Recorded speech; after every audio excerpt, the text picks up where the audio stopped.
ነው ጀምሮ እስካሁን ያለውን ለውጥና አዳዲስ ነገር ሊያሳትፉንና በረቀቀና ትንሽ ጠለቅ ባለ መንገድ ሊያሳውቁን እንግዶች ይዘን መተናል ከዛ በፊት ግን ትንሽ ስለ ECLA ከተነጋገርን በኋላ ወደ ጥያቄና መልሱ እንሄዳለን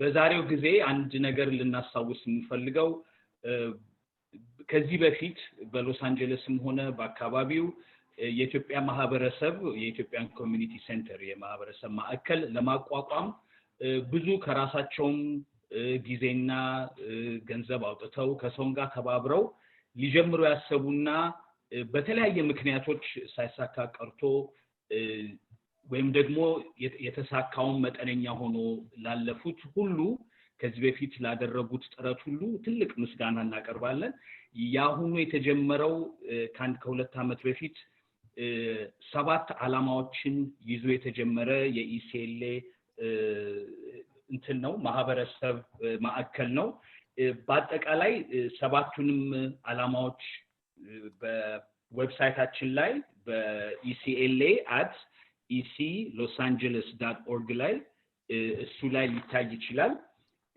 ግን በጥልቀት እሱ ላይ ይቅርታ የሱኛው አድራሻው eclosangeles.org ላይ ዌብሳይቱ ላይ ገብቶ ዓላማውንም ሆነ ህጉንም ሆነ እንዴት እንደሚተዳደር በጥልቀት ማየት ይችላል ግን ለዛሬ ባጭሩ የዚህ የማህበር ዋናው ዓላማ የዚህ የመቋቋሙ ዋና ዓላማዎች ለማለት ይችላል እነሱ ምን እንደሆኑ ለመግለጽ ዋናው እንግዲህ ማዕከልን መፍጠር ነው ማዕከል ለመፍጠር አንድነትን ይዘን መደጋገፍን ይዘን አንድ ትውልድ ከሌላው ትውልድ ጋር አዋህደን መሰረታዊ የሆኑ አገልግሎትን ሰተን ለተቸገረ ደርሰን በአጠቃላይ አሁን ካለንበት ከምንገናኝባቸው ቦታዎች በበለጠ ከቤተክርስቲያን በሬስቶራንቶቹም በተለያየ በኢትዮጵያዊ ማህበር አብሮ የሚያሰባስበን ምክንያቶች በበለጠ ተባብረን በዚህ ሀገር ለልጆቻችን እናስተላልፈው ነገር እንዲኖረን እኛም ደግሞ ሁላችንም አብረን ተረዳርተን በማህበረሰብ በእኩልነት ካለምንም ድሎ ማዳላት አብረን ሆነን የምናድግበትን መንገድ መፍጠር ነውና አንድ ህዝብ ካለ ማህበረሰብ አብሶ የኛ ህዝብ ካለ ማህበረሰብ ካለ ኮሚኒቲ ወደፊት ለመሄድ ይከብዳልና ይሄንን መሰረት አድርጎ ነው የተነሳው እንዳልኳችሁ በተጨማሪ በዌብሳይቱ ላይ ገብታችሁ መረዳት ትችላላችሁ ባለፈው ሳምንት ስለ ባንክ አካውንት ተነጋግረን ነበር ፕሮሰሱ እንደተጀመረ ተጠቅሶ ነበር አሁን ባለፈው ቅዳሜ አካውንቱ ተፈቅዶ በECLA ስም ተከፍቷል ይሄ እንግዲህ ለECLA አቅም ይሰጣዋል የአባሎችን መዋጮ ለመሰብሰብ እርዳታ ለመሰብሰብ የተለያዩ ነገሮችን ለማድረግ መሰረት ይሰጣዋል ማለት ነው በዚህ በጣም ሊመሰገኑ ይገባቸዋል ሰዎች ሌላ ነገር እንደው ለማሞገስ አይሆንና ባለፉት 2 ዓመት ጊዜ ውስጥ እንደ ምሳሌ ልንጠቀምባቸው የምንችላቸው ግለሰቦች ይሄንን ማህበረሰብ ከምንም ተነስቶ እዚህ እንዲደርስ ፕሮሰሱንም ባንኩም የዚህ በመንግስት በኩል ያሉትን ዶክመንቶችን ፋይናንሲን ለማውጣት ሆነ የተለያየ ዝግጅቶች ሲደረጉ ተሳትፎ በፈቃደኝነት ገብተው ተባብረው አብረው ከራሳቸው ወጪ አድርገው እዚህ ያደረሱ ሰዎች አሉና ይሄ እንደው እንደ ምሳሌ ብንጠቀምበት ይሄንን እነሱ ካረጉት እኛም እናረጋለን የሚል ስሜት እንዲነሳሳ ይሄን ደግሞ አሁን ለትልቅ ደረጃ ለማድረስ ሁላችንም ትብብር እንድናደርግ ነው የምንጠይቀው ሌላው እንግዲህ የሜምበርሺፕ ድራይቭ ይሄ አሁን እንግዲህ ይሄ ነገር መሰረት ከያዘ በኋላ የሜምበርሺፕ ድራይቭ ይኖራል የአባላቶችን መሰብሰብ የአባላትን ቁጥር መጨመር ነው ለምን በበዛን ቁጥር እንጠነክራለን በበዛን ቁጥር ዓላማችንን እናሳካለን በበዛን ቁጥር የተለያየ ሐሳብ እየመጣና አጠንካሪ ሐሳቦችን ይዘን ብዙ ነገር ለማሟላት ስለምንችል ይሄንን ህልማችንን ግብ ለማድረስ የአባላቶች ተሳትፎና የአባላቶች አብሮ ከECLA አሁን ከተመረጡት ሰዎች ጋር አብሮ የመስራት ግድ ይሆናል ማለት ነውና membership drive will be coming soon እሱ ላይ ትብብራችሁን በጣም እንጠይቃለን ሌላው በዚህ እንግዲህ 5ኛ ሳምንታችን ላይ ነው ያለነው በዙም በዚህ በኮሮና በኮቪድ-19 ምክንያት በየቤታችን ቁጭ ብለን ይሄንን አይነት ሐሳብ መጥቶ ሐሙስ እየተገናኘን አምስተኛ ሐሙሳችንን ዛሬ ስንይዝ ሐሳብ ካላችሁ እንዴት ልናሻሽለው እንደምንችል በአጠቃላይ ስለ ኢትዮጵያን ኮሚኒቲ ሎስ አንጀለስ የታዘባችሁትም ነገር ካለ የምትደግፉትም ነገር ካለ እባካችሁ ምንም ወደኋላ ሳትሉ ይሄ የሁላችንም ስለሆነ becla@eclosangeles.org ኢሜል አርጉልን ወይም ደግሞ እንደዚህ አሁን ይሄ ዙሙ ዲስካሽን በሚካሄድበት ጊዜ እዛ ላይ ሐሳባችሁን ብትሰጡን በጣም ጠቃሚ ነው ብለው የሥራ አስኪያጆቹ ይጠይቃሉ በሱትን ተባበሩ እንላለን እንግዲህ ዛሬ ቅድም እንደተናገርኩት ከ5 ሳምንት በፊት የጀመርነውና አጀማመር ቀጥለን ዛሬ የምንገናኘው እንደገና ስለ በዚህ በኮቪድ-19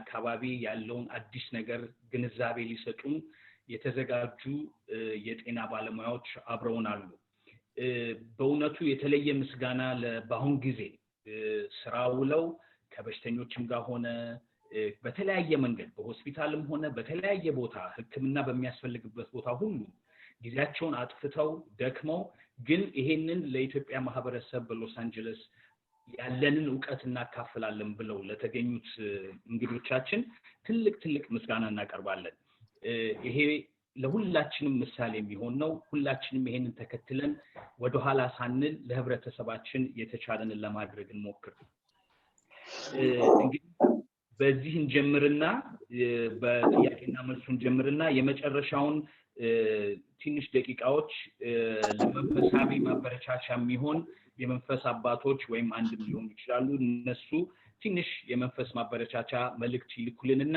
ከዛ በኋላ የዛሬው ዝግጅታችን ፍጻሜ ይሆናል ቀጥታ እንግዲህ ወደ ጥያቄና መልሱ ከማግባታችን በፊት እንግዶቻችንን ለማስተዋወቅ እናስተዋውቃለን በዛሬው ቀን 4 እንግዶች ነው ይዘን መጣ ነው የመጀመሪያው እንግዳችን ዶክተር ፍጹም ተስፋዬ MD medical doctor masters in public health fellow American College of Surgery fellow American College of Obstetrics and Gynecology እቅርታ አንዳንዴ የህክምና ቃላቶችን ቶሎ አስገብቶ ለመናገር ይከብዳል ለሱ ቅርታ ጠይቃለሁ ከዛ በኋላ ዶክተር ትህራስ ወልደ ስላሴ ሜዲካል ዶክተር አቶ ብሸት ተስፋዬ registered nurse ወይዘሮ እስከዳር ግዛው registered nurse and nurse practitioner እነዚህ ሰዎች በECLA ስም ሆነ በጠቅላላ በማህበሩ ስም በጣም እናመሰግናለን በዛሬው ቀን አብራችሁ ስላላችሁ እንግዲህ የመጀመሪያው ጥያቄችንን our first question will go to ዶክተር ተስፋዬ ዶክተር ተስፋዬ እንግዲህ አሁን ይሄ የወረርሽኝ በሽታ this pandemic የሆነ COVID-19 ተብሎ ስም ተሰጥቶት ከሰማን ጊዜ ጀምሮ እስካሁን ብዙ የህክምና ባለሙያዎች ውስጥ ብዙ ዕውቀትን ወይም ደግሞ ይሄንን በሽታ የማወቅ እድል ተገኝቷል ምን እንደሆነ እንዴት እንደሚድን የተለያዩና አሁን ባለነው ጊዜ how would you answer what is COVID-19 ቢባል ዶክተር ተስፋዬ ወደርሱ አመጣዋለሁ ጥያቄው እሺ thank you very much እግዚአብሔር ይስጥልን አቶ ዮናስ እንግዲህ COVID-19 ኮሮና ቫይረስ የሚባል ቫይረስ ነው I think በእንግሊዝኛ ትንሽ ልግለጸው coronavirus are really family of viruses there are approximately 30 different kind of viruses and they tend to infect and replicate means multiply in 2 places one is the nose and the second one is the throat and finally they infect the lung and in the last 82 years there were more than 8 pandemic በአማርኛ ወረርሽኝ and epidemic ተላላፊ በሽታዎች ነበሩ በ1918 የስፓኒሽ አውትብሬክ ከዚህ ዓለም 50 ሚሊዮን ሰው የገደለ ተመሳሳይ በሽታ ነበረ። ከዛ ቀጥሎ በ1968 1968 እንደዚሁ 1 ሚሊዮን ከዚህ ዓለም ውስጥ የወሰደ በሽታ ነው። In 2005 H5N1 የሚባለው the other name for that is avian flu እንደዚሁ ከአንድ ሀገር ብቻ ከታይዋን 1.2 ሚሊዮን ህዝብ የወሰደ በሽታ። ከዛ ቀጥሎ ኖቬል ኢንፍሉዌንዛ የሚባለው H1N1 በ2900 እንደዚሁ ብዙ ሰው ህይወት የወሰደ።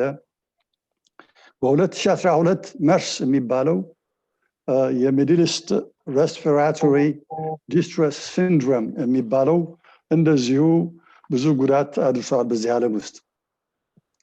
በ2013 H7N9 የሚባለው ኮሮና ቫይረስ ሁለተኛ ስሙ ቻይና ሎወር ሬስፒራቶሪ ዲስትረስ ሲንድሮም የሚባልም በዚህ ዓለም ውስጥ ብዙ ጉዳት አድርሷል። በአሁን ጊዜ in 2019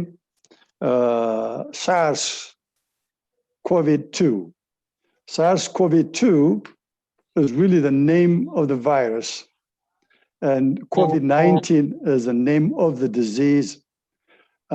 They call it novel virus, meaning not been seen before, not identified before. Basically, it means unknown. This virus, COVID-2, has one of the most virulent, but most important, highly transmissible. It has a reproductive number of 2.5. And that reproductive number measures transmission ability. ማለት ኃይለኛ በሽታ ተላላፊ በሽታ ነው። It is highly transmissible but also virulent. COVID-19 is perhaps one of the most virulent disease that nobody knows how the disease affects different patient population. Now, the primary spread is by droplets.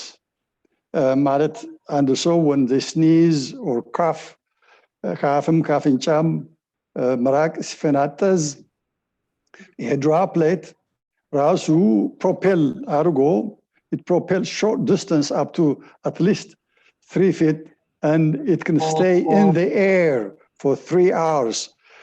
ምን ማለት ነው? አሁን አንዱ ስኒዝ ቢያደርግ ከ3 ሰዓት በኋላ በዛ ቦታ አንድ ሰው ቢያልፍ ይህንን ቫይረስ ኢንፌክት ሊያደርገው ይችላል። But also through other sources, contact, and by other ways that are not now known. ይሄ ነው እንግዲህ ትልቁ አናውቀውም እንዴት ትራንስሚት እንደሚያደርግ። ከዚህ ውስጥ 80% of the infected patients will have a mild to minimal symptoms, ማለት መለስተኛና አነስተኛ symptom ይኖራቸዋል, such as cough, mild fever. The rest ከ14 እስከ 20% will have severe symptoms, ማለት ከባድ የበሽታ ምልክት ያሳያሉ, which results in life-threatening condition that can be deadly and fatal. Usually, this patient present themselves having problem or trouble breathing. They do have persistent chest pain or pressure. They confused. This is a new confusion. They also have difficulty arousing from wherever they are. And finally, they will have bluish discoloration of the lip and the face. And these are ominous signs. So Who are these 20% severely ill patients? Of these patients, 90% of these patients will have one or more of the following risk factors or major comorbidities. The highest risk of severity of illness and death is a disabled, elderly, racial, and ethnic minority group, and that is an elderly Black person. Unfortunately, this disease has a disproportionate burden of illness and death among ethnic minorities. እኛም ኢትዮጵያውያን በዛ ክላስ ላይ ነው ያለነው. We're Black and at the same time ethnic minority.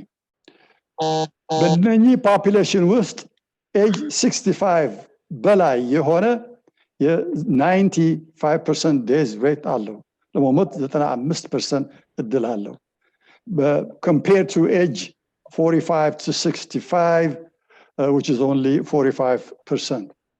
በዚህም ላይ ፔሸንቶች are immunocompromised ማለት እነኚህ በሽታን ለመከላከል የተጋለጡ ሰዎች ናቸው ማለት ነው. እንደነ HIV/AIDS patients, cancer patients, and severely malnourished patients. እዚህ ሀገር sickle cell anemia ያላቸው ሰዎች is also a victim of this disease. በሶስተኛ ደረጃ any elderly above 65 years old. And in addition to all this, individuals with underlying condition ስል ከስር ያለ የጤና ሁኔታ ማለት ነው. አንደኛው ደም ብዛት ያለው ሰው ነው, 55% እድል አለው. ከዛ ሁለተኛው obesity ማለት እንግዲህ ከመጠን በላይ ወፍራም ሰው ማለት ነው, 51% አለው. ቀጥሎ ሜታቦሊክ ይባላል አንዱ. ከዛ ውስጥ ዳያቤቲክ ሜሊተስ ማለት ስኳር በሽታ ያላቸው 40%. ካርዲዮቫስኩላር ዲዚዝ የልብና የደም ቧንቧ በሽታ ያላቸው 32%. ክሮኒክ ለንግ ዲዚዝ የሳምባ በሽታ ያላቸው 32%. አዝማቲክስ በአማርኛ አስም 23%. የፒዲያትሪክ ፔሸንትስ ልጆች 13%. አዳልትስ እንዲሁም ዳያሊሲስ ፔሸንትስ የኩላሊት በሽታ ያላቸውና በመጣሪያ መሳሪያ የሚኖሩ ሰዎችም እንደዚሁ ችግር አለባቸው. In addition to the above risk factors or major comorbidities, which can be fatal to these patients, there are many challenges that are not clear and not defined. For example, the clinical course of the disease is not clear. And there is also a lack of proven effective, curative, preventative, specific treatment strategy. And then in addition, the current antiviral medications, such as remdesivir, neuroamidase, chloroquine, hydrochloroquine, are known to block the replication of the virus inside the cell. However, they are not curative. As a matter of fact, yesterday, the FDA fact-tracked remdesivir for emergency cases. However, these patients are critically ill on mechanical vent and in shock. And these medications do not cure the patient, but they shortened the recovery from 15% to 11%. So in addition to all these, really currently we don't have any antibody or any vaccination.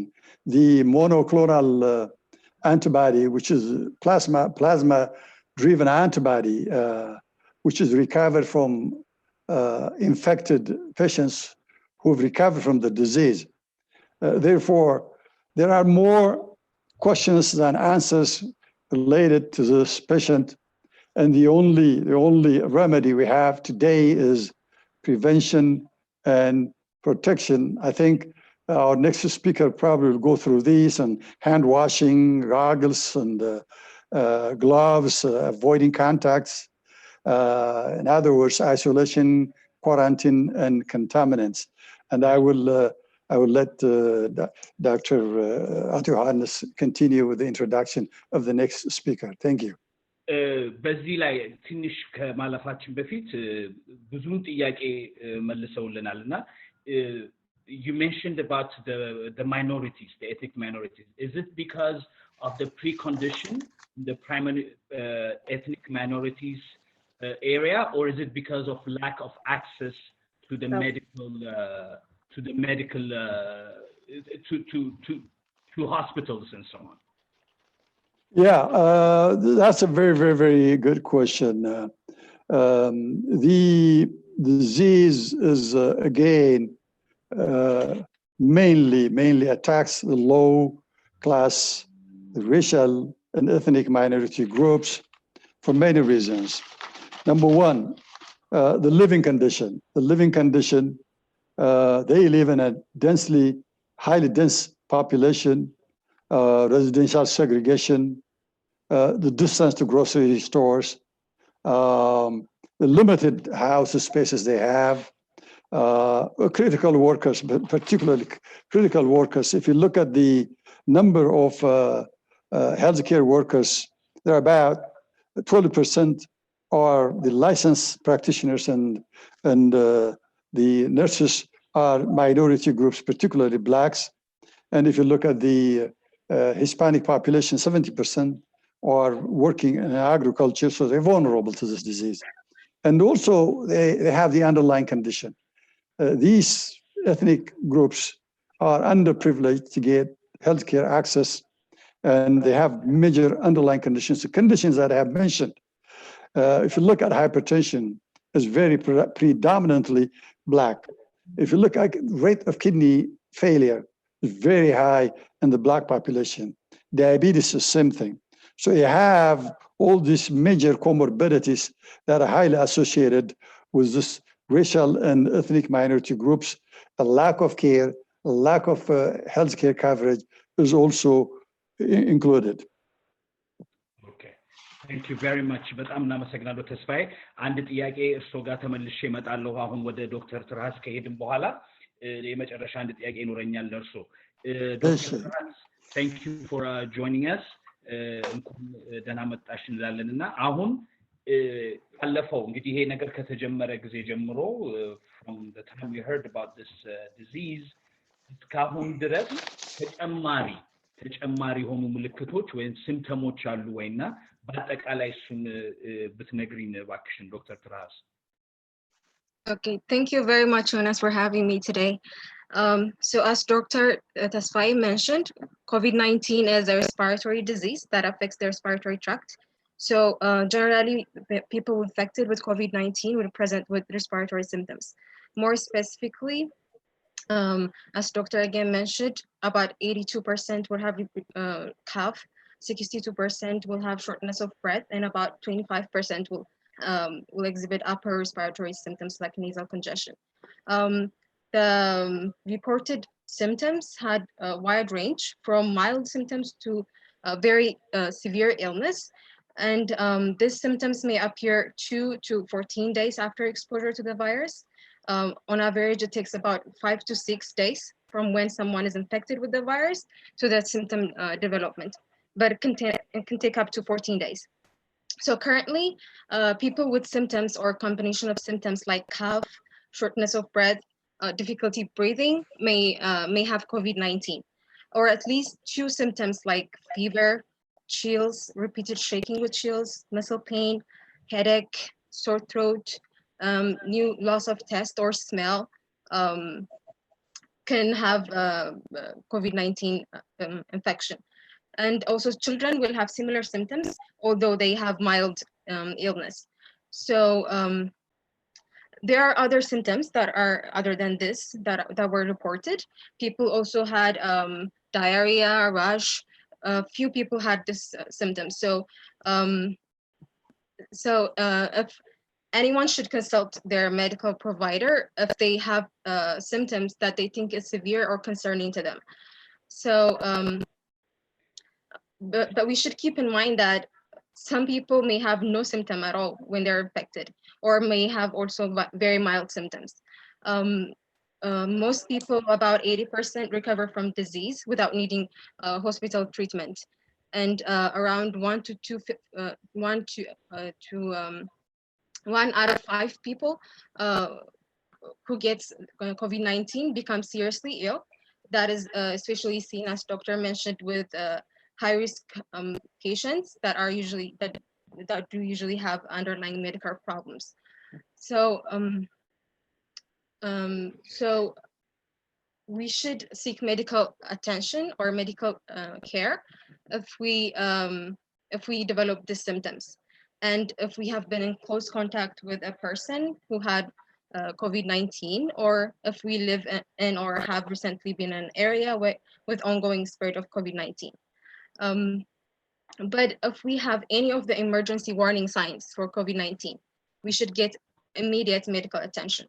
The emergency warning signs include trouble breathing, persistent pain or pressure in the chest, new confusion or inability to arouse, bluish lips or pace are the emergency warning signs that if anyone has the signs they should seek medical attention immediately. And one should call 911 if is experiencing life-threatening symptoms or medical emergency. We should notify the operator that we might think we are having COVID-19 and put on a cloth face mask before help arrives.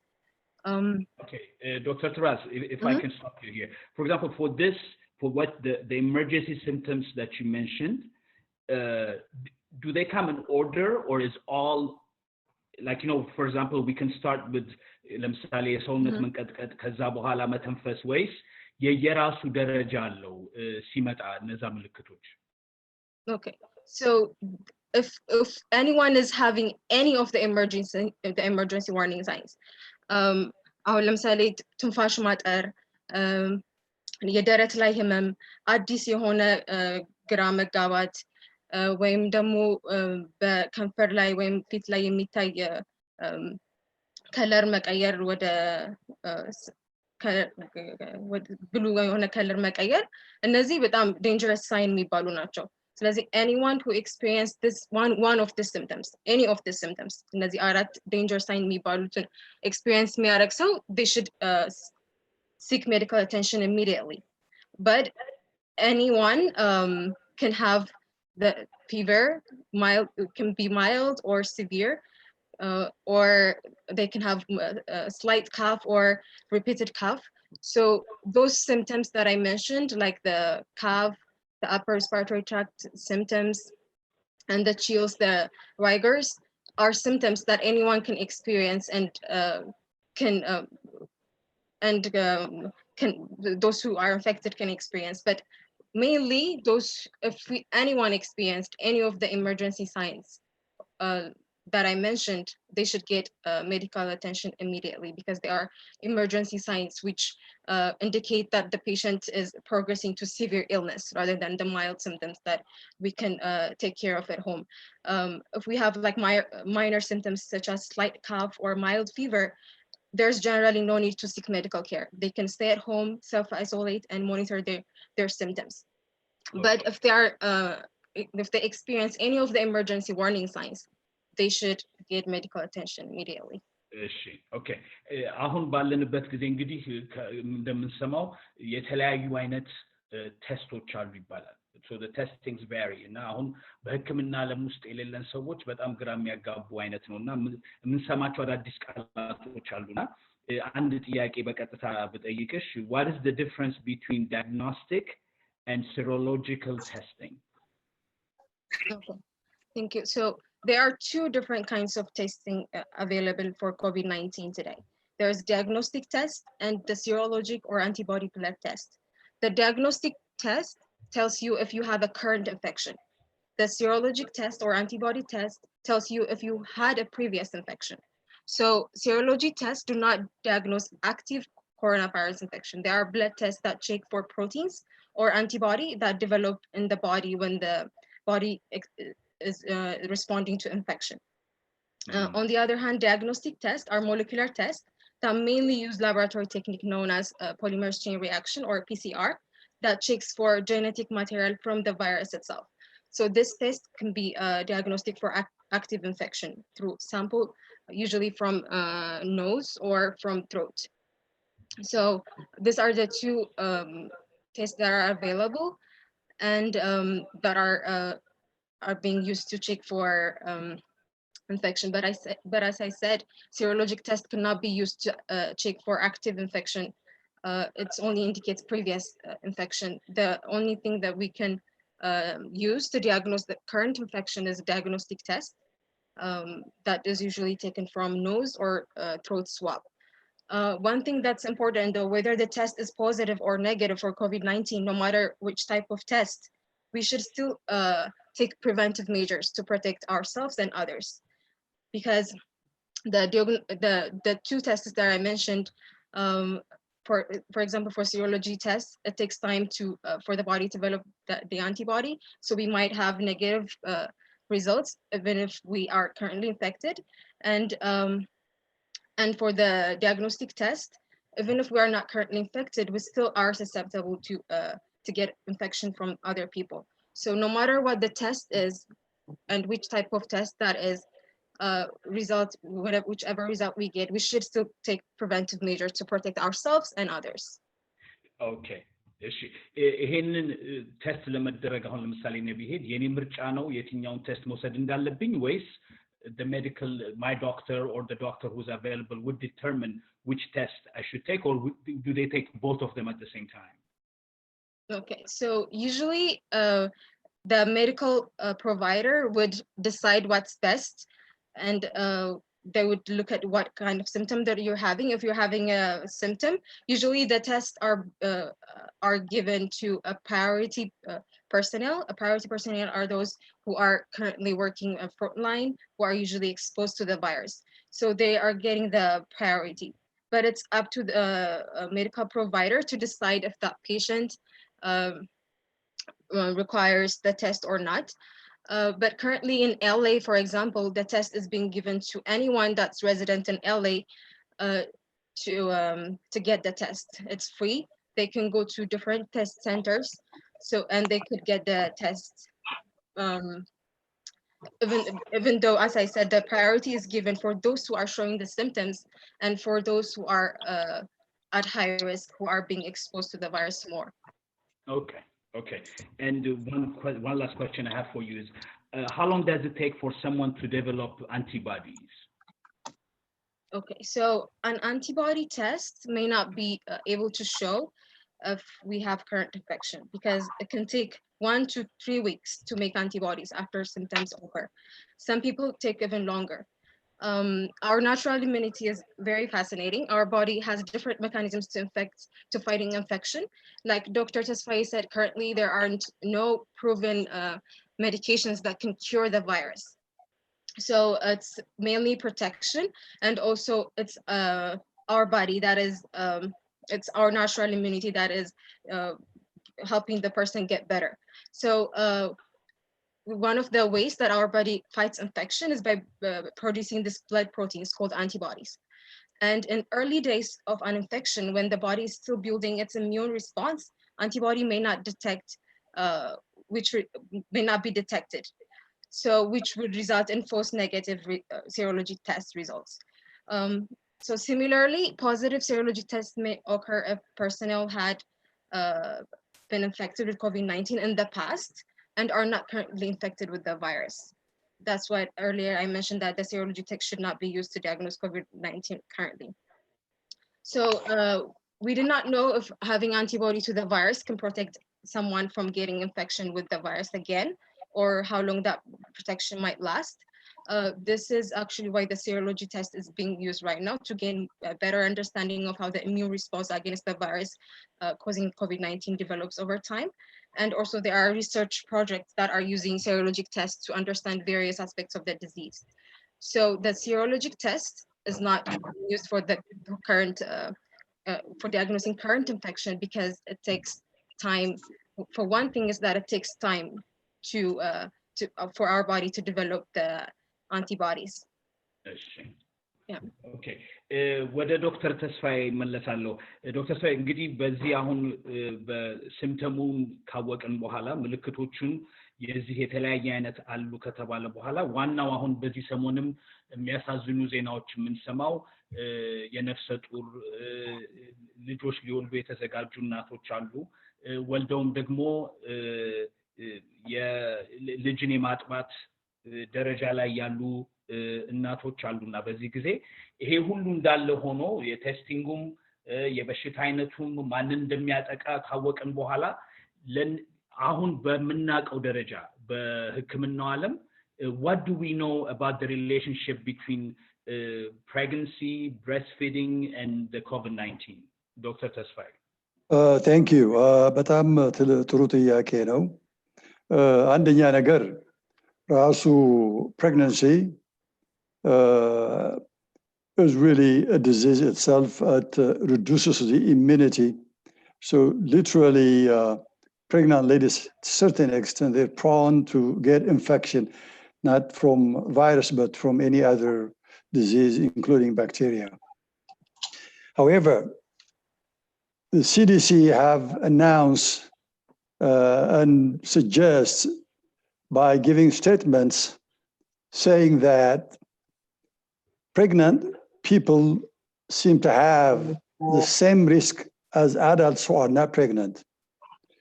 Means they have the same chance of getting COVID-19 like anybody who's not pregnant. In addition to that, they also suggest that the mother-to-child transmission, means crossing the placenta, is to happen is unlikely. But again, after birth, susceptible to person spread. In other words, the same thing, contact, contamination, droplets will do it.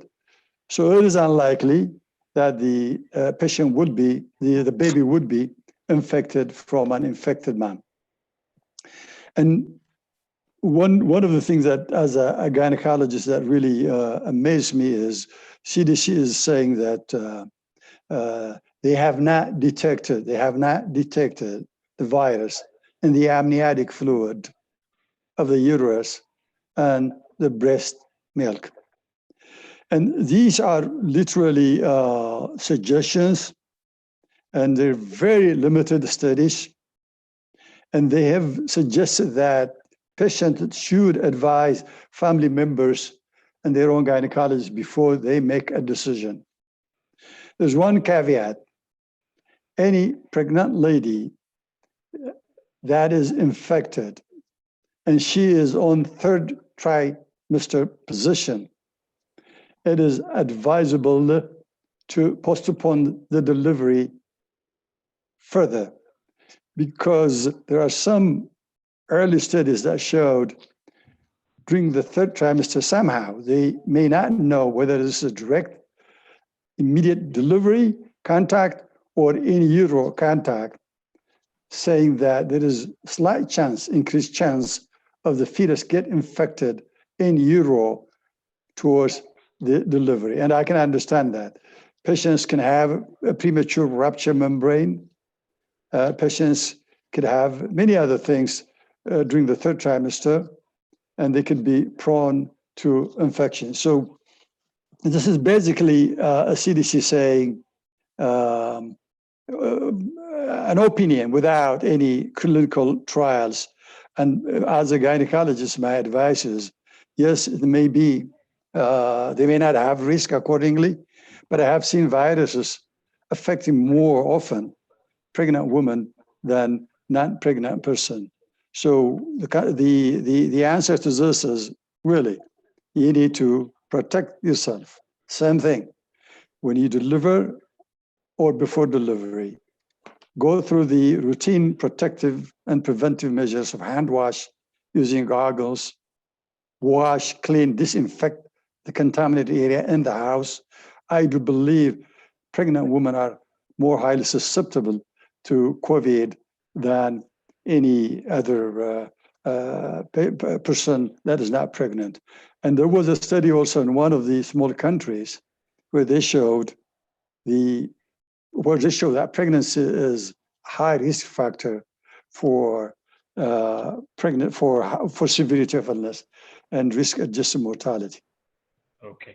በጣም የምናመሰግነው ዶክተር ተስፋዬ በዚህ ጊዜ እንግዲህ በሐሳብ ላይ በዚህ በከባዱ ጊዜ ይሄንን የደስታ ጊዜ የምትጠብቁ እናቶች ካላችሁ የምታዳምጡ ወይ ቤተሰብ ካላችሁ መደጋገፍና ማጽናናትና እንግዲህ ዋናውን ነገሮች የፕሪቨንቲቭ ሜዠሮችን መውሰድ ነው እንደማንኛውም እንደሌላው ሰው እና መልካሙን እንመኛለን ለሁሉም አሁን ወደ እስከዳር ሄዳለሁ እስከዳር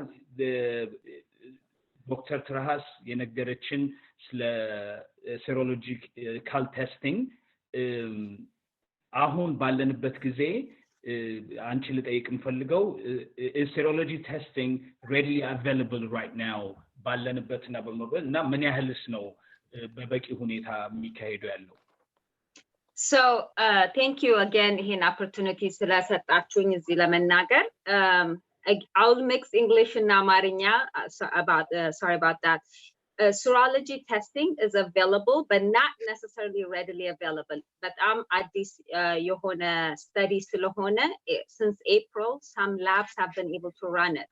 Again, as Dr. Terhas has mentioned, the utilization of having a serology testing is very, very challenging, meaning and then it takes time antibody form lamaret huletanya demo even knowing you've had COVID it doesn't necessarily change the outcome meaning but even if you've had it it doesn't necessarily mean you won't get it again now the serology and what we're seeing now is sometimes and patients might not develop the antibody high number of antibodies ስለዚህ protective life on ይችላል it's available again I would be very cautious doing the study ምክንያቱም probably will not be as useful as we think it would be okay እሺ ሌላው ይሄ እንግዲህ ተደጋግሞ የሰማናቸው ነገሮች ናቸው ከተጀመረ ጀምሮ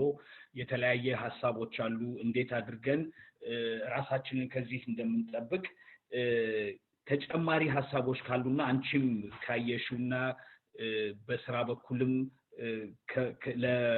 ለበሽተኞችም ሆነ ለታካሚዎች ከምትናገሩትና ከምትመክሩት what are the things that we should do to protect ለምሳሌ እኔ ራሴን and family members from COVID-19 so I mean it's a very good question. Then let's start by evaluating the impact of COVID.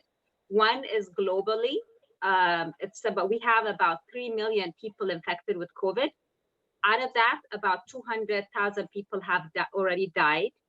That means about 15% mortality rate now.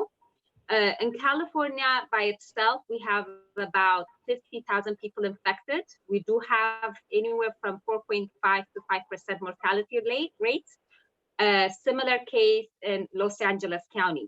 We have about 26 to 27,000. We have about 4 to 5% death rates.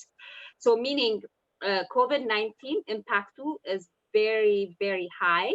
And now prevention like katakore, we probably don't even need to worry about the treatment and doing serology testing to know whether we had it or not.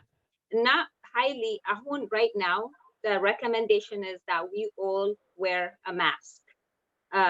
Cloth masking is fine. As you are aware in a hospital setting, probably wearing cloth masking is not enough. On top of that, I don't happen to be a huge fan of gloves. The reason being, I mean, grocery store ሲኬድ የማየው ነገር ምንድነው ብዙ ሰው self-contaminate ያደርጋል. You put on your gloves and you're touching items and then you put that items in your cart. then you inadvertently touch your face with the same gloves or pick up your phone to answer the call. ስለዚህ, instead of us or any of us recommending gloves, it would be reasonable to wash your hands. Again, key thing being washing your hands. And now washing your hands, meaning you have to wash your hands minimally at least for 20 seconds, and you have to get to each surface, including your nails, your thumbs, like inside and outside. It is actually a hard work to do a good hand washing. So wash your hands, stay away from people that are sick, wear your gloves wherever you go. If you do cough or have sneeze, make sure you use tissue or cough or sneeze into your clothing and your elbow. And then making sure that you stay home, because that's what the state is recommending that we do. Everyone should abide by that. Because the reason being, again, you don't know, as far as we're concerned, everyone is COVID positive, because this virus is literally everywhere. On top of that, cleaning highly utilized surfaces, that would mean your home tables, your door knobs, remote control, your bathroom, your refrigerator, everything that you do have in the house that you're touching should be wiped. The other practice in a healthcare that we do is we never ever take our shoes inside the house. We all leave our shoes outside. I know disinfectants are very challenging to come by nowadays.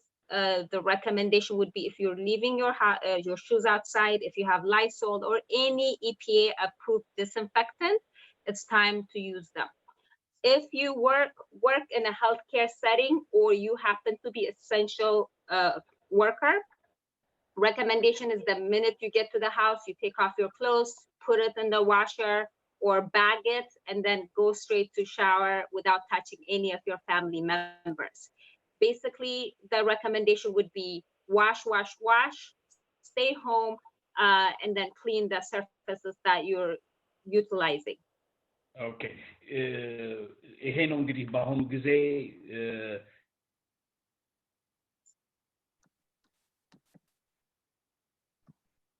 Hello?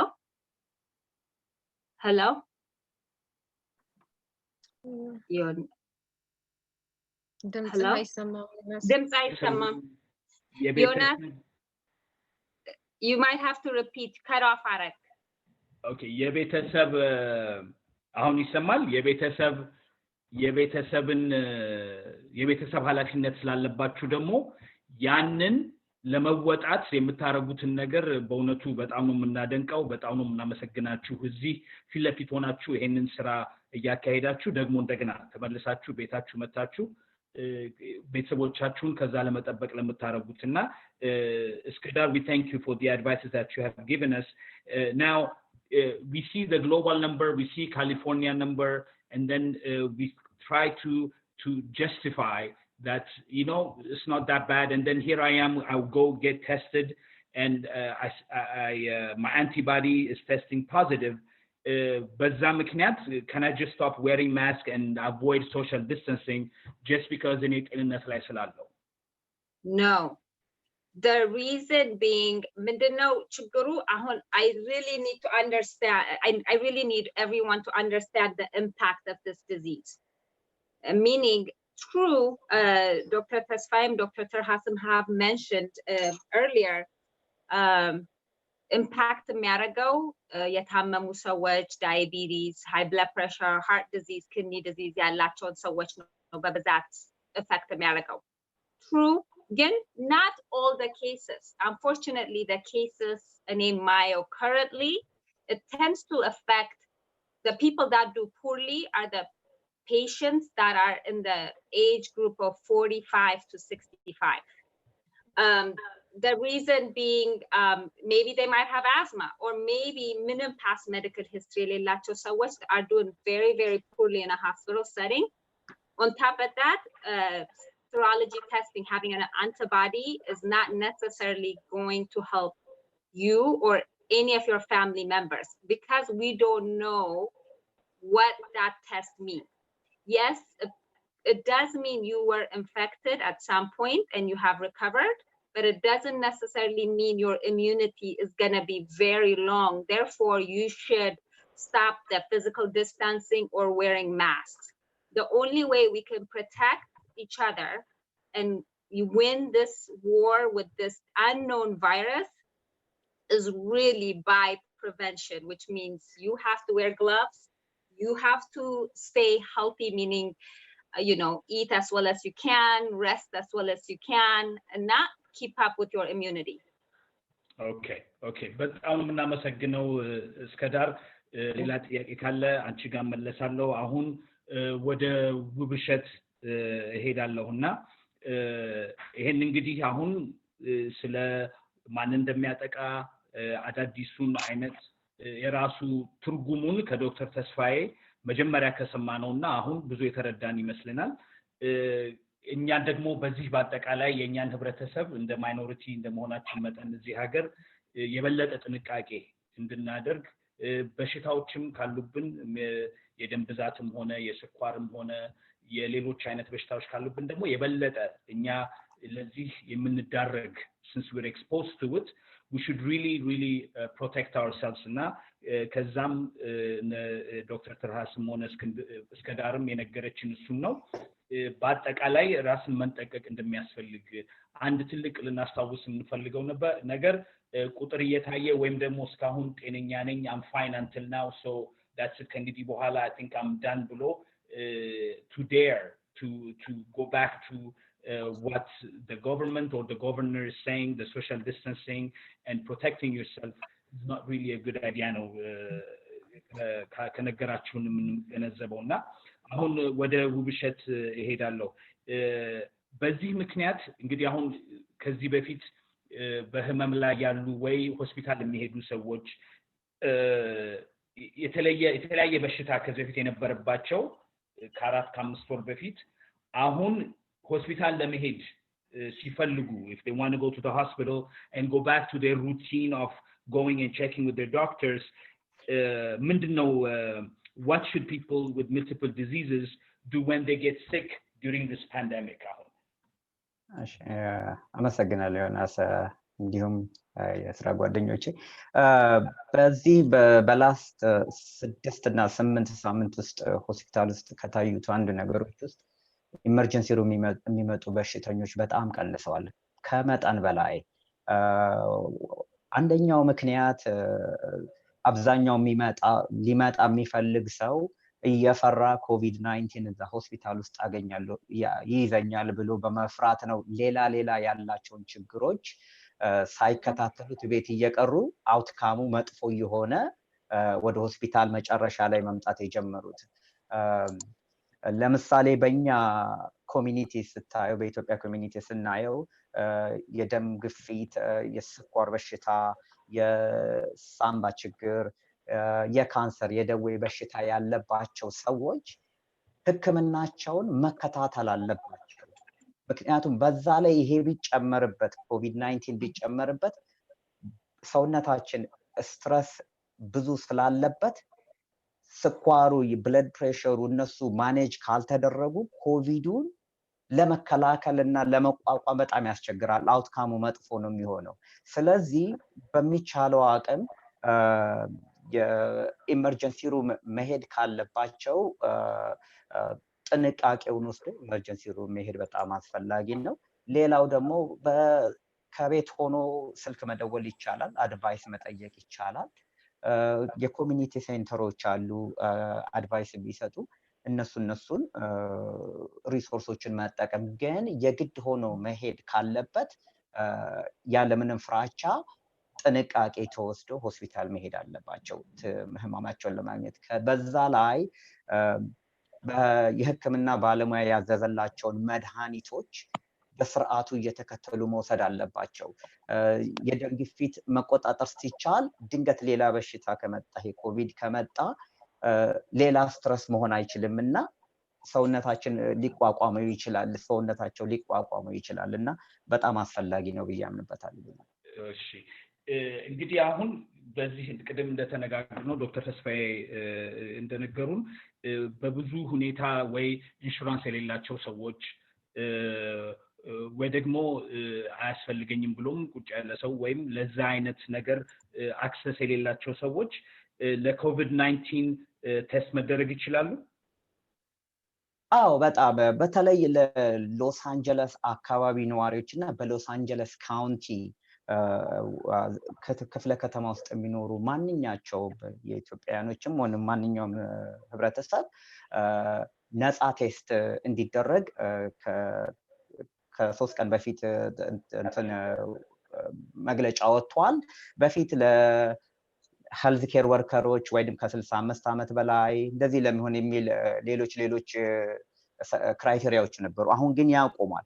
ዋነኛው የሎስ አንጀለስ ሲቲ ዌብሳይት ላይ coronavirus.lact.org ተብሎ ቢገባ እዛ ድህረ ገጽ ላይ ፔጇ ትመጣለች። ፍሪ ኮቪድ-19 ቴስት ይላል። እዛ ላይ ኢንፎርሜሽንን አስገብቶ ቴስቲንግ ሴንተሮች አሉ። ቴስት የሚደረጉበት ሴንተሮች በየአካባቢያችን እነሱ ጋር ይሰራጩና እዛ ተሄደው ቴስት ይደረጋል። እና ይሄ ምንም አይነት ችግር የለውም። በተለይ ለሎስ አንጀለስ ካውንቲ ውስጥ በሎስ አንጀለስ ከተማ ውስጥ ለሚኖር ማንኛውም የኢትዮጵያ ኮሚኒቲ እንዳልኩት coronavirus.lact.org ተብሎ ያ ድህረ ገጽ አለው። ሌላኛው ደግሞ corona-virus.la 2-3 አይነት ዌብሳይቶች አሉ። ሁሉም ግን ወደዛ ነው ዳይሬክት የሚያደርጉት። ካስፈለገ ድንገት የዚህ የድህረ ገጹ አክሰስ የሌለው ሰው ካለ ስልክ ቁጥሮች አሉ። ለምሳሌ የሎስ አንጀለስ ካውንቲ ፐብሊክ ሄልዝ አክሰስ የፐብሊክ ሶሻል ሰርቪስ አክሰሶች እነሱ ኢንፎርሜሽኑን መስጠት ይችላሉ። ከማውቃቸው ቁጥሮች ውስጥ አንዱ 31025874400 ነው። እንደ 4-5 ስልኮች አሉ። እነዛን ተጠቅሞ ፍሪ ቴስት ማግኘት ይቻላል። ማንኛውም ምንም አይነት ጥያቄ የለም። አፖይንትመንት ይሰጣሉ።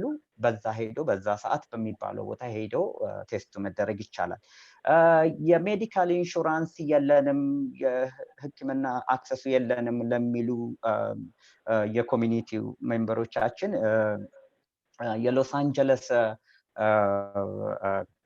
ፐብሊክ ሶሻል ሰርቪስስ በሜዲካል ወይንም ከቨርድ ካሊፎርኒያ በሚባል ድህረ ገጻቸው ላይ እያንዳንዱ ሰው ባለው ኢንካም እና ባለው ሁኔታ ኳሊፋይ እንዲሆን ሪሰንትሊ በዚህ በኮቪድ-19 በተከሰተው ችግር ምክንያት ብዙ ሜምበሮች እንዲገቡ እያደረጉ ነው። ያንን ድህረ ገጽ መመልከት ይቻላል። ካስፈለገም ዌብሳይቱ ላይ አፕሎድ እናደርግላቸውና እዛ ላይ ተመልክተው ማየት ይችላሉ።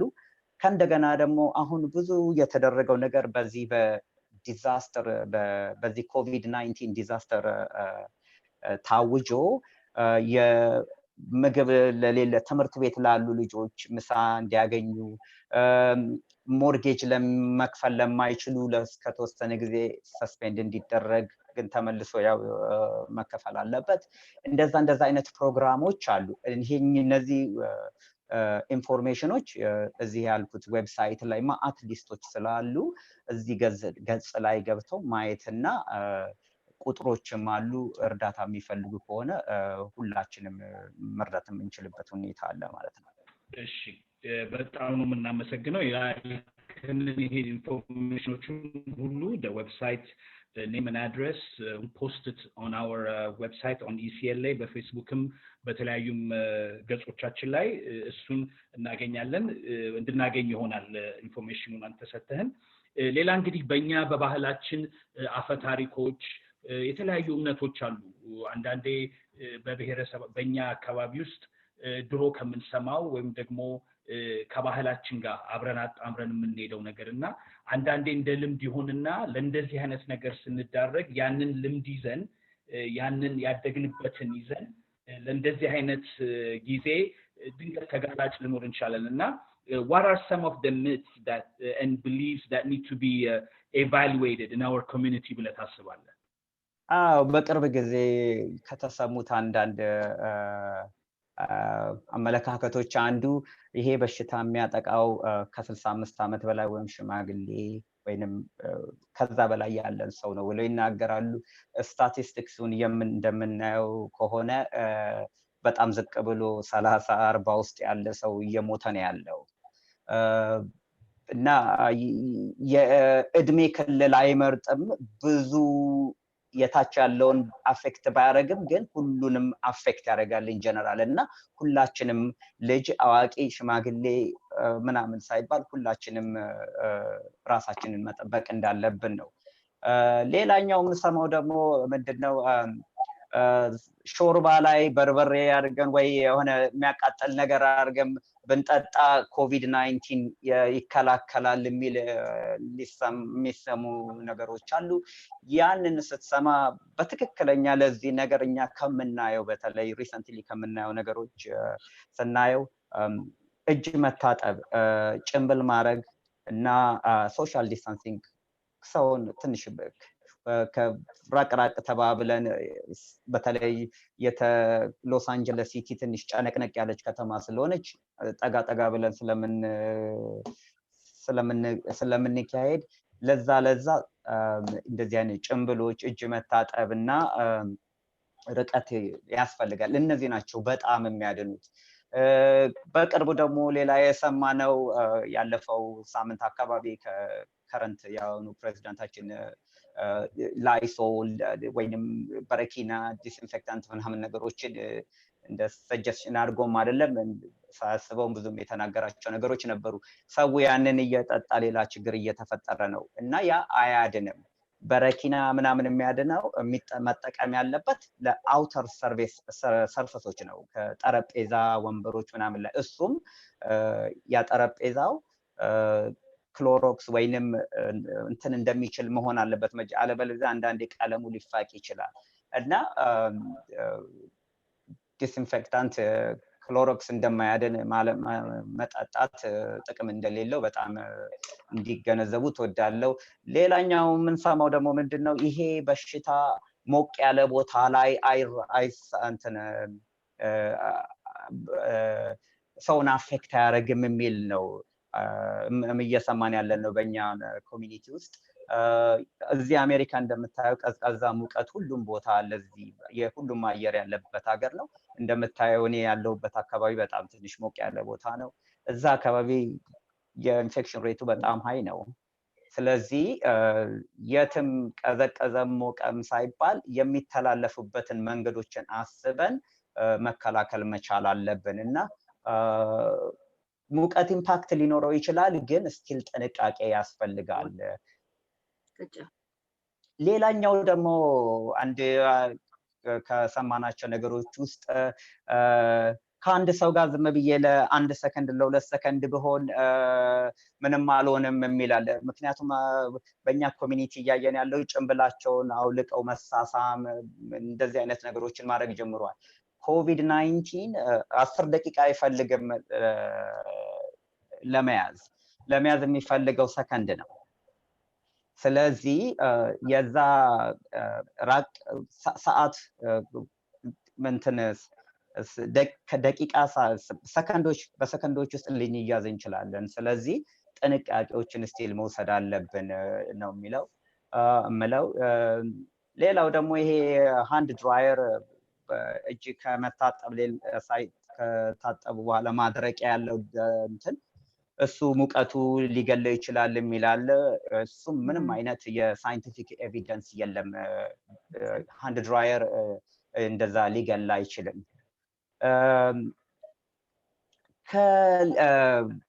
ሌላው ደግሞ ጥሩነቱ ምንድነው ኮቪድ-19 የተያዘ ሁላ ይሞታል ማለት አይደለም ለምሳሌ በዚህ በካሊፎርኒያ 50,000 ሰው ተይዟል 2,000 ሰው ዛሬ ሞቷል 1111 ሰው ሎስ አንጀለስ ካውንቲ ውስጥ ነው ያ ማለት 55% ሎስ አንጀለስ ካውንቲ ውስጥ ነው ያለው እና የመያዝ እንትናችን እድላችን ኃይለኛ ነው ማለት ነው እነዚህ አይነቱን ሲምፕሎችን ነገሮች ካልተጠቀምናቸው እጅ መታጠብን ራስን በጭንብል መሸፈን ከሰው ጋር መራራቅ በምንሄድበት ቦታ ለብዙ ነገሮች አቴንሽን መስጠት አለብን እና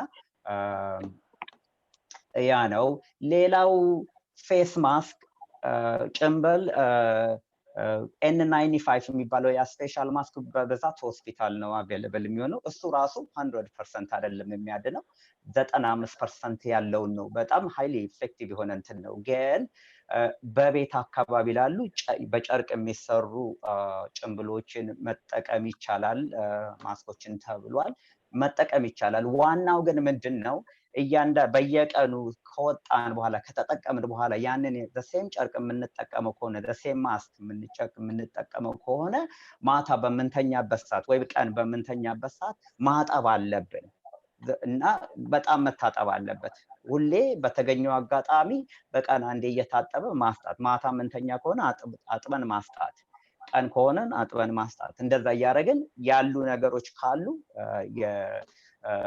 የመግደል እድል ይሰጠዋል ማለት ነው እና አንዳንድ ደግሞ ቀለል ያሉ ነገሮች አሉ በጨው ውሃ አርጌ ወይ በነጭ ሽንኩርት እንደዚህ በጉመጠመጠው ምናምን ሊያድነኝ ይችላል ይላል ይርዳ እስካሁን የተለየ የሳይንቲፊክ ኤቪደንስ የለም ግን ምንድነው የሚሰማው ውሃ በጣም መጠጣት አለብን ነው የሚባለው ምክንያቱም ቫይረሱ ግሮሮ ላይ ሆኖ ከተቀመጠ ውሃ ከጠጣ ነው ቀጥታ የሚወደው ወደ ዳይጀስቲቭ ሲስተማችን ወደ ሆዳችን ነው ሳምባችን ውስጥ ከሚገባ ይልቅ ሆዳችን ውስጥ ቢገባ በቀላሉ የመወገድ እድል አለው ጉዳት ሳያመጣ እና ከዛ አንፃር ውሃ መጠጣቱ ምን ማለቱ በጣም ሬኮመንድድ የሆነ እንትን ነው የተወሰኑ ኮንትሮቨርሻል የሆነ የተወሰኑ ስተዲዎች ሐሳቦች እየመጡ ነው ሪሰንትሊ ከነዚህም ውስጥ አንዱ የቤት እንስሳዎች ድመትና ውሻ እንደውም የተወሰኑ ዝንቦችም ያስተላልፋሉ የሚል ደረጃ እየተደረሰ ነው በአሜሪካ ሴንተር ፎር ዲዚዝ ኮንትሮል አይ ቲንክ ኒውዮርክ ላይ የተወሰኑ ውሻዎችን እና ድመቶች ቴስት ተደርገው ፖዚቲቭ ሆነዋል ግን ከእንስሳ ወደ ሰው የመተላለፉን ሁኔታ እስካሁን ሞር ኢንፎርሜሽን የሚፈልጉ ይመስለኛል እና በጣም ይሄን እንደዚህ ነው ለማለት ያስቸግራል እሺ በጣም የምናመሰግነው እንግዲህ የምንሰማውን ሁሉ መጀመሪያ ይሄ ነገር ሲጀመር የዝንጅብሉ የነጭ ሽንኩርቱ እንደ ቀልድም ሆኖ ማስክ ሁሉ በሽንኩርት ልጣጭ የተሰራ እንደ ቀልድ የታየው ነገር ሁሉ አንዳንዱ ሰው እውነትም ያድነኛል ወይ ደግሞ ይጠብቀኛል ብሎ ያደረገውን ነገር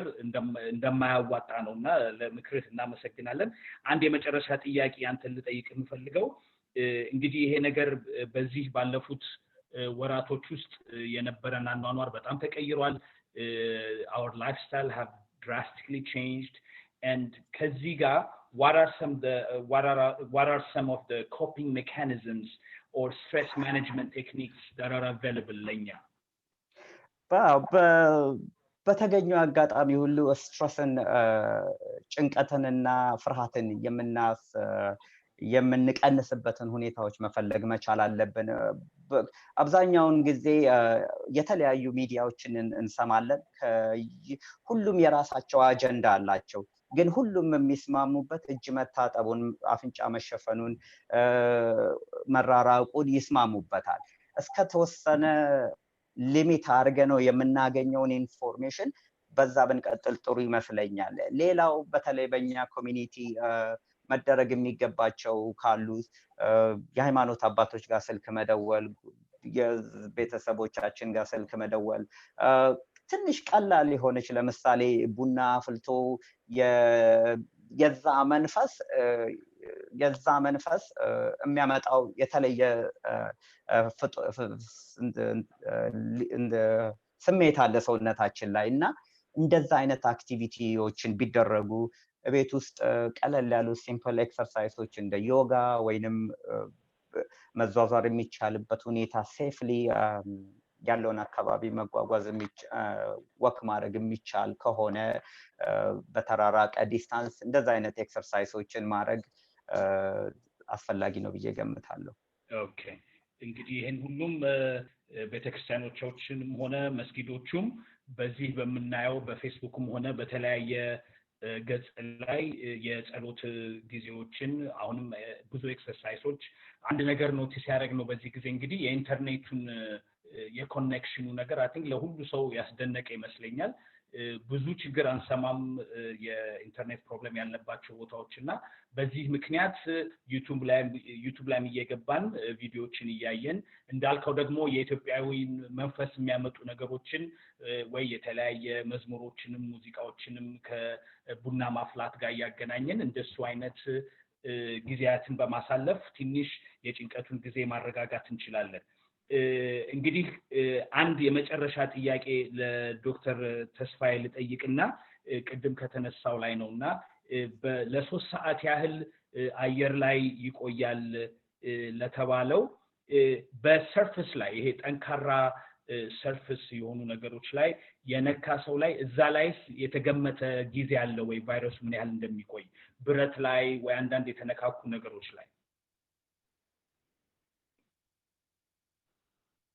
ማል እሺ ጥሩ ጥያቄ ነው አሁን በፊት እንዳልነው እዚህ ቫይረስ ቢሄቪየር ምንም ማንም በጥናትም ይሁን በምንም ይሁን ይሄ ነው ተብሎ ስላልተወሰነ እንዳልከው በኮፐር ላይ ያህል ይቆያል ግላስ ላይ ያህል ይቆያል ግሎቭ ላይ ያህል ይቆያል የተባለ እንትን የሚለው የሚወራው በጥናት የተደገፈ አይደለም በጥናት የተደገፈ ስላልሆነ ዋናው ምክሩ መሆን ያለበት የተነካካ ነገር ካለ ማጠብ መጥረግ በአልኮሆል ነክ ባለው ነገር ዲስኢንፌክታንት መጥረግ ግዳጅ ነው በፕላስቲክ ላይ ይህን ያህል ሰዓት ይቆያል ሲባል በፕላስቲክ ላይ ይህን ያህል ከቆየ ከግሮሰሪ የምንገዛቸው ፕላስቲኮች እስከ 12-13 ሰዓት አንዳንዱ ሜታል ላይ 3 ቀን ይቆያል የሚባል የወሬ ነው የምለው ይሄ ፕሪቨንቲቭ አይደለም ይሄ ሪአሹሪንግ አይደለም ዋናው መሆን ያለበት በፊት እንዳልኩት የተነካካ ነገር መጠረግ መታጠብ አለበት ሁላችንም we need to assume that any surface is infected እንዳልኩት ነው ይሄ airborne disease ነው መጀመሪያ ላይ በኮንታክት close contact እየተባለ ነበረ የሚወራው around March ድረስ ከዛ በኋላ droplets አሁን ይህም ቲዮሪ ነው እንጂ ፋክቹዋል አይደለም 3 ሰዓት ብቻ ነው ሰስፔንድ የሚያደርገው droplet ይባላል ግን ቫይረስ ከሴል ያነሰ ደቃቃ ነገር ምንም ሊወስደው የሚችል ስለሆነ እሱም ማድረግ ያለብን ሰማዩ ኢንፌስትድ ነው 2 ሚሊዮን ሰው ሲያዝ በዚህ ዓለም ውስጥ በኮንታክት ብቻ አይደለም ድሮፕሌት በአየር ላይ በራሪ በሽታ እኔ ራሴ በየማምነው ነው ደሞ ነው ሂስቶሪካሊ ብንሄድ የኤቪያን የስፓኒሽ ኦል ዲስ ቫይረስስ ብታይ ከሀገር ወደ ሀገር ተሻግሮ የሚሄድ በሽታ ነው በኮንታክት አይደለም ያኔ አይሮፕላን ብዙም የለም ከአንዱ ሀገር ወደ አንዱ ሀገር በአይሮፕላን የሚሄድበት ጊዜ አልነበረም 1918 and yet ፓንደሚክ ነው ፓንደሚክ ሲባል እንግዲህ ግሎባል ስለዚህ assumption በኮንታክት ነው በፕላስቲክ ነው በብረት ነው የሚባለው ማመን የለብንም የኃይለኛ highly transmissible የሆነ እንዳልኩት ነው reproductive rate 2.5 የሌላ በሙሉ ኤቪያን ቫይረስ ኮሮና ቫይረስ ከሁለት በታች ነው እና ይህንን አይተን አደገኛ በሽታ ስለሆነ ዋናው መጠንቀቅ ነው መለስኩልህ አዎ በጣም አመሰግናለሁ ዶክተር ተስፋዬ እንግዲህ እንግዶቻችን ዶክተር ተስፋዬ ዶክተር ትራሃስ እስከዳር ጉብሸት በጣም ነው የምናመሰግናችሁ በዛሬው ቀን መጣችሁ ጊዜያችሁን ሰውታችሁ ለዚህ ባለፈው ለ1 ሰዓት ግማሽ ያህል የምታውቁትን የተረዳችሁትን በስራም በኩል የምታዩትን ሁሉ እንደ ምክር አድርጋችሁ as a suggestion ለኛ ስላከፈላችሁን በጣም ነው የምናመሰግነው። ይሄንን እንግዲህ እንቀጥላለን። የተለያየ አዲስ ነገር ካለ እኛ ጋር በኢሲኤልኤ በኩል እናስተላልፈው ይገባል የምትሉት የምታምኑት ነገር ካለ እሱን ሁሉ ለማስተላለፍ ዝግጁ ነን። እንደገናም ደግሞ ከኢሲኤልኤ ጋር በመተጋገዝ እንደገና መታችሁ አዲስ ነገር ከመጣ እንደገና መታችሁ መድረኩን ይዛችሁ እንደምትነግሩን ስለ በሽታው እንደምታስረዱን እርግጠኞች ነን። በጣም ነው የምናመሰግነው። በመጀመሪያ እንግዲህ እንደተናገርነው በዚህ ሁሉ ቅድምም ውሸትም እንዳለው በዚህ ሁሉ በጭንቅ ጊዜ በዚህ ህይወታችን ትንሽ በተቀያየረበት ጊዜ አንዳንድ የመንፈሳዊ ምክርን አባቶች መስማቱ ለራሳችን የሚሰጠን ምቾትና አንድ ኮምፎርት ዞን አለ ብለን ስለምናምን አሁን ትንሽ ባጭሩ ለተወሰነ ደቂቃ አባ ሳሙኤል ያላቸውን ምክር እንዲሰጡን እንጠይቃለን። አባ ሳሙኤል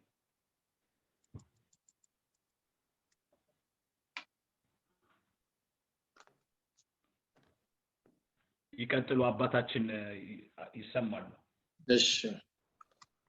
በስመ አብ ወወልድ ወመንፈስ ቅዱስ አሐዱ አምላክ ቅዱስና ዘላለማዊ አምላካችን እግዚአብሔር ሆይ በዚህ ዕለትና ለዚህ ሰዓት ስላደረስከን ክብርና ምስጋና ለአንተ ይሁን።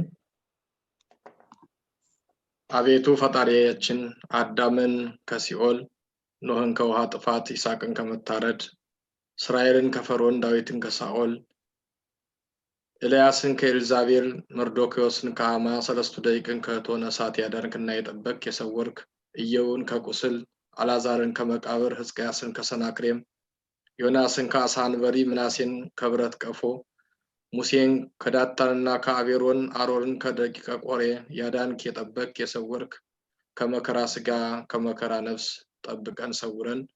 አምላካችን እግዚአብሔር ፈጣሪያችን ቢለምኑህ የማትሰለች ብትሰጥ የማያልቅብህ ይህንን የፈተና ጊዜ እንድታሳልፍልን በዓለም ያለው የሰው ልጅ ሁሉ በጭንቀት ስላለ ይህን ጭንቀት እንድታስወግድልን በእናትህ በድንግል ማርያም በቅዱሳን መላእክት በቅዱሳን ነቢያት በቅዱሳን ሐዋርያት ጻድቃን ሰማዕታት ስም እንለምንሃለን። ስለ ሕፃናት ብለህ ስለ ሽማግሌዎች ብለህ ስለ ታመሙ ብለህ ስለ ወዳጆችህ ስላገለገሉ ስለ ሰው ልጆች ብለህ ነው የወረድከው የተወለድከው የተሰቀልከው የሞትከው የተነሳውና አምላካችን ይህን መከራ የመከራ ዳርቻ አድርግልን። ሁላችሁንም ሰላም ብያለሁ። እንደምን ዋላችሁ? ነገር እናመሰግናለን። ያው እኛ እንግዲህ አይዟችሁ ለማለት በርቱ ለማለት ነውና ሌላ እንደነ ዶክተር የተሻለ በዚህ በበሽታው ላይ ያጠና ነው የተመራመር ነው የተፈላሰፍ ነው ያነበብ ነው ብዙም ነገር የለም። ሆኖም ግን እኛ የሃይማኖት አባቶች አጠቃላይ በዚህ እንደ ቤተክርስቲያን የዋህነት እንዳያጠቃን እንዳንታለል የተለያዩ ግራ የሚያጋቡ መልእክቶች አሉ። በዚህ ዘመን ሶሻል ሚዲያውን የሚጠቀመው ብዙ ሰው አለና ከጤና ባለሙያዎች የሚሰጠውን ምክር በመቀበል በመጸለይ በተለይ ወደ ፈጣሪ በመገናኘት እኛ ያው እንደ ሃይማኖት ዶክተሮቹ የጤና ባለሙያዎቹ ያው እጃችሁን ታጠቡ ነው የሚሉት። ትክክል ነው፣ እንቀበላለን፣ እኛም እየፈጸምን ነው። የሃይማኖት አባቶች አድርገን ነው አድርጉ የምንለው፣ ሳናደርግ አድርጉ አንልም። ጠቃሚ እስከሆነ ድረስ መከራውን እስካሳለፈን ድረስ እስካሻገረን ድረስ ይሄን ነው የምንለው። ሆኖም ግን እኛም ደግሞ የሃይማኖት መሪዎች ዶክተሮቹ እንደዚህ ሲሉ እኛ ደግሞ ከኃጢአት ከበደል ሌላውን ከማስቀየም እጃችሁን ታጠቡ፣ አንጹ፣ በንስሐ ታጠቡ፣ በንስሐ ተመለሱ፣ ንጹህ ሁኑ፣ እጃችሁን ንጹህ አድርጉ ብለን እንመክራለን። እንግዲህ ዶክተሮቹ ባለሙያዎቹ እንደሚነግሩን ያው መቀራረብ ከእንትኑ ለበሽታው ያው እንደሚዳርግ እንትን ይላሉ። መራራቅ ነው ጥሩ ነው ብለው የሚያስቡት የሚነግሩን ትክክል ነው። እኛም እያደረግን ነው፣ ይሄን በተቻለ መጠን እየፈጸምን ነው። ሆኖም ግን ከኮሮናው ለመዳን የሰውነት የአካል ርቀቱን ብቻ ሳይሆን ከኃጢአትም ከበደል መራራቅ እንዳለብን ኮሮናውን ብቻ ሳይሆን እግዚአብሔርን መፍራት እንዳለብን ኮሮናን እንድንፈራው አው መፍራት ብቻ ሳይሆን ለመዳን ያው እግዚአብሔር የሰጠን ጥበብ ስለሆነ ከዚህ መሻገር የምንችለው በጥበብ ነውና አንዳንድ ጊዜ እንደው በእኛም ቤተክርስቲያን ያሉ አማኞች ኮሮናን እንደው በኮሮና መያዝ በኮሮና መሞት ሰማዕትነት ነው ያሏቸው ይመስል ምንድነው ይሄ እያሉ የሚደፋፈሩ ሰዎች አሉ በዚህ ሰማዕትነት በዚህ ጽድቅ የለም በእርግጠኝነት ይሄን የሚያበረታታ ቅዱስ መጽሐፍ የለም ይሄን የሚያበረታታ የሃይማኖት ምንም የተነበበ የለም በባዶ ነው እኔ ተነቦ ቢሆን ኑሮ ቢሆን ትክክል ደስ ያሰኝ ነበር በእውነት ሁላችንም እንከተለው ነበር ግን ይሄ ጎርፍ ይሄ ማዕበል ይሄ እሳት በላይ እሳት በታች እሳት እየተቀጣጠለ እየነደደ በእውነት ለሰው ልጅ ለወገን አለማሰብ እግዚአብሔር እኮ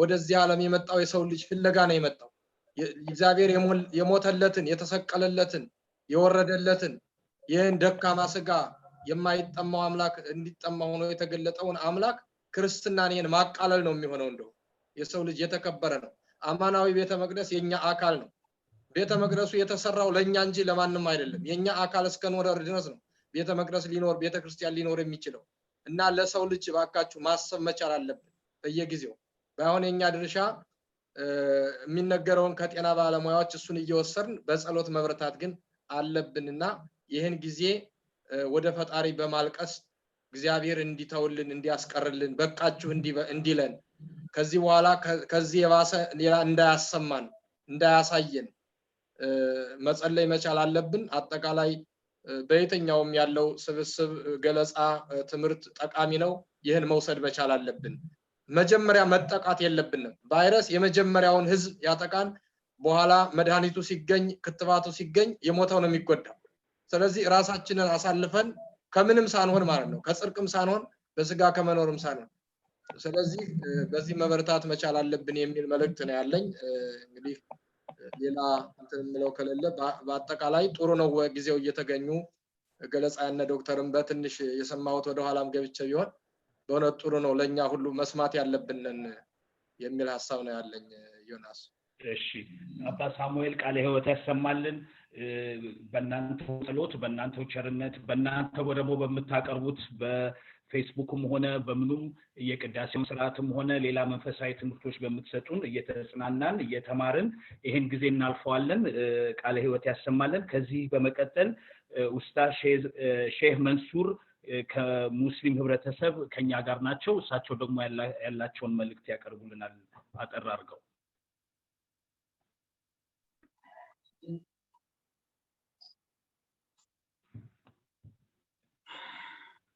አይ ድንገት አልተገኙ ይሆናል እሺ በኋላ ላይ ከመጡ ያሳውቁናል በዚሁ አጋጣሚ ደግሞ ከወንጌላውያን ቤተክርስቲያን ፓስተር መላኩ ከኛ ጋር ከሆኑ አጠር ያለ መልእክት ያቀርቡልናል ፓስተር መላኩ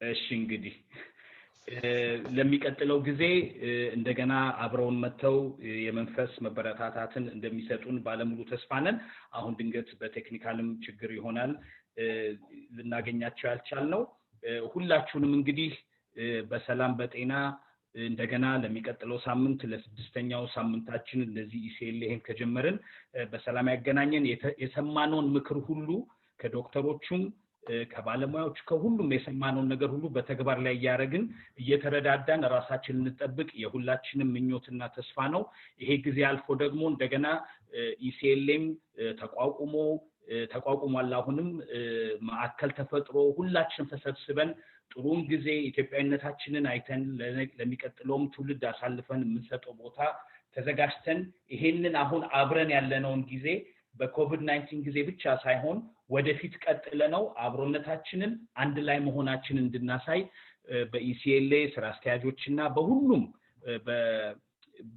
በፈቃደኝነት ለሚያገለግሉት ሁሉ ስም እንጠይቃለን መልካም ሳምንት የሚቀጥለው ሳምንት እንገናኛለን ደህና ደሩ እሺ እናመሰግናለን Thank you